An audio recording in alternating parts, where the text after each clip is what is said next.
ನಿಮ್ಮಲ್ಲಿರೋ ಶಕ್ತಿ ನಿಮಗೆ ಗೊತ್ತಿಲ್ಲ. ಈ ಕ್ಷೇತ್ರದಲ್ಲಿ ಜನಸಾಮಾನ್ಯರು ರೆಡಿ ಇದ್ದಾರೆ ನಿಮ್ಗೆ ಮತ ಹಾಕ್ಲಿಕ್ಕೆ, ಅದನ್ನ ಹಾಕಿಸ್ಕೊಳ್ಳೋದಕ್ಕೆ ನಿಮಗೆ ಗೊತ್ತಿಲ್ಲ. ನೋಡಿ ಆಂಜನೇಯನ ಬಗ್ಗೆ ನೀವೆಲ್ಲ ಕೇಳಿದಿರಿ. ಸೀತನ ಮಿಟ್ ಮಾಡ್ಕೊಂಡು ಹೋದಾಗ, ರಾವಣ ಕತ್ಕೊಂಡು ಹೋದಂತ ಸಂದರ್ಭದಲ್ಲಿ ಅಪಹರಣ ಮಾಡ್ಕೊಂಡು ಹೋದಾಗ ಆಂಜನೇಯನಿಗೆ ಗೊತ್ತಿರಲಿಲ್ಲ ನಾನು ಸಮುದ್ರ ನನ್ನನ್ನು ಹಾರಕ್ಕೆ ಶಕ್ತಿ ಇದೆ ಅಂತ ಅಲ್ಲಿದ್ದಂಗ ಗೊತ್ತಿರಲಿಲ್ಲ.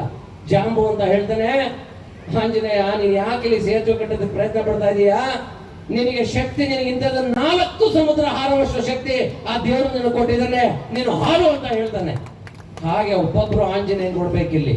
ಮೀರ್ ಸಾಧಕರು ಬೇಡ, ಅವನ ಜೊತೆ ಹೋಗುವಂತ ಅಡ್ಜಸ್ಟ್ ಆಗುವಂತ ತಲೆಗಂಡರು ಬೇಡ. ನಮ್ಗೆ ಬೇಕಾಗಿರೋದು ವೀರ ಸಿಂಹಾಸನ, ವೀರಮರಣ ಹೊಂದುವಂತ 100 ಜನ ಸಿಪಾಯಿಗಳಿದ್ರೆ ಆ 100 ಜನ ಇವತ್ತು ಈ ರಾಕ್ಷಸ ಸಂಹಾರ ಮಾಡೋದಕ್ಕೆ ಸಾಧ್ಯ ಆಗುತ್ತೆ. ಇನ್ನ 3.5 ವರ್ಷ ಎಲೆಕ್ಷನ್ ಇದೆ.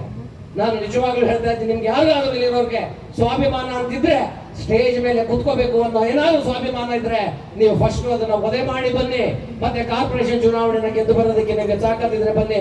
ಸುಮ್ಮನೆ ಹೋತ್ಲಾ ರಾಜಕೀಯ ಮಾಡೋದ್ರಿಂದ ಉಪಯೋಗ ಇಲ್ಲ. 25 ವರ್ಷದಿಂದ ಇದ್ದೀನಿ, 50 ವರ್ಷದಿಂದ ಇದ್ದೀನಿ. ಯಾರಿಗೆ ಕೇಳ್ತಾರೆ ನಿಮ್ನ? ಯಾರಿಗೆ ಏನ್ ನಿಮ್ ಮಾಡಿರೋ ಸಾಧನೆ? ಈ ಕ್ಷೇತ್ರದಲ್ಲಿ 4ನೇ ಬಾರಿ ಗೆದ್ದಿರೋದು MLA. ಒಂದ್ಸರಿ ನಿಮ್ ಸೋಲ್ಸಕ್ ಸಾಧ್ಯ ಆಗಿಲ್ಲ ಅಂತ ಅಂದ್ಮೇಲೆ ನಿಂತಿರೋ ಕ್ಯಾಂಡಿಡೇಟು ಅಷ್ಟೇ, ಅಥವಾ ಆಗಿರೋ ಕ್ಯಾಂಡಿಡೇಟು ಅಷ್ಟೇ. ಬಟ್ ಈಗ ನಾವು ಮಾಡ್ತಾ ಇರೋದು ಅಷ್ಟೇ. ಎಷ್ಟೋ ಜನ ನಿಷ್ಠಾವಂತ ಕಾಂಗ್ರೆಸ್ ಕಾರ್ಯಕರ್ತರು ಯಾವುದೇ ಅಧಿಕಾರ ಇಲ್ಲದೆ ಸತ್ತೋಗ್ಬಿಟ್ಟಿದ್ದಾರೆ. ಪಾಪ ಯಾವುದೇ ಅಧಿಕಾರ ಇಲ್ಲದೆ ಸತ್ತೋಗಿದ್ದಾರೆ ಕಾನ್ಸ್ಟಿಟ್ಯೂನ್ಸಿಗಳಲ್ಲಿ. ಆದ್ರೂ ಕಾಂಗ್ರೆಸ್ ಅಂತ ಇವತ್ತೊಂದು ದಿವಸ ಅವರು ಸ್ವಾಭಿಮಾನದಿಂದ ಕಾಂಗ್ರೆಸ್ ನಲ್ಲಿ ಬದುಕ್ತಾ ಇದ್ದಾರೆ ಅಂದ್ರೆ ಅದು ಕಾಂಗ್ರೆಸ್ಗೆ ಇರುವಂತ ಒಂದು ಶಕ್ತಿ. ಅವ್ರಿಗಿದೆ ಆ ಸ್ವಾಭಿಮಾನ. ಇವ್ರನ್ನ ಹೊಡಿಬೇಕು ಅಂತ ನಮ್ಮ ನಾಯಕರುಗಳಲ್ಲಿಲ್ಲ.